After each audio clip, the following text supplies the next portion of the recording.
खा लिया सरदार। खा लिया? 1 किलो चूना खाने के बाद तुम जिंदा कैसे हो? इस डब्बे में चूना ही था ना? सरदार इस डब्बे में चूना नहीं दही थी। दही? मैंने तुम्हें 1 किलो चूना लाने को भेजा था। सरदार मैं पान वाले से चूना ही लेने गया था, वहाँ एक अजनबी बैठा था, उसने कहा था चूने की जगह दही ले जाओ, तुम्हारी जान बच जाएगी। तुम्हें तो मैं बाद में देखूंगा, पहले उस अजनबी को बुला के लाओ।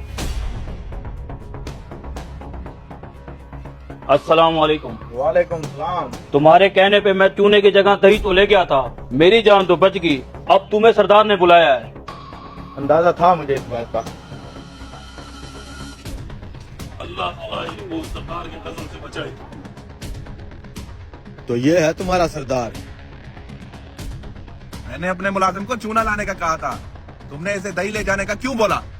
क्योंकि मैं जानता था वो चूना आपने इसी को खिलाना है। तुम्हें कैसे पता चला कि वो चूना मैंने इसे खिलाना था, जबकि ये बात तो इसे भी मालूम नहीं थी, सिर्फ मैं जानता था।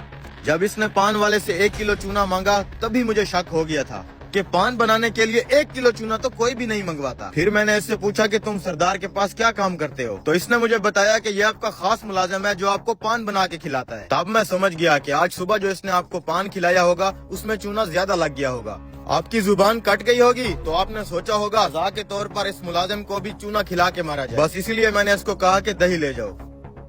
मानना पड़ेगा यार, गजब के ज़हीन इंसान हो तुम। यहाँ बैठो, मैं तुम्हारी जहानत पे तुम्हें इनाम देना चाहता हूँ। मांगो, क्या मांगते हो? मुझे कुछ नहीं चाहिए सरदार, बस मेरी एक नसीहत याद रखना, जब इंसान का वक्त खत्म होता है तो मालो दौलत रुपया पैसा कुछ भी काम नहीं आता, सिर्फ इंसान के अच्छे अमाल काम आते हैं। गरीबों पे जुल्म करना छोड़ दे सरदार, इंसान खता का पुतला है, मुलाजिमों की छोटी मोटी गलतियां माफ कर दिया कर।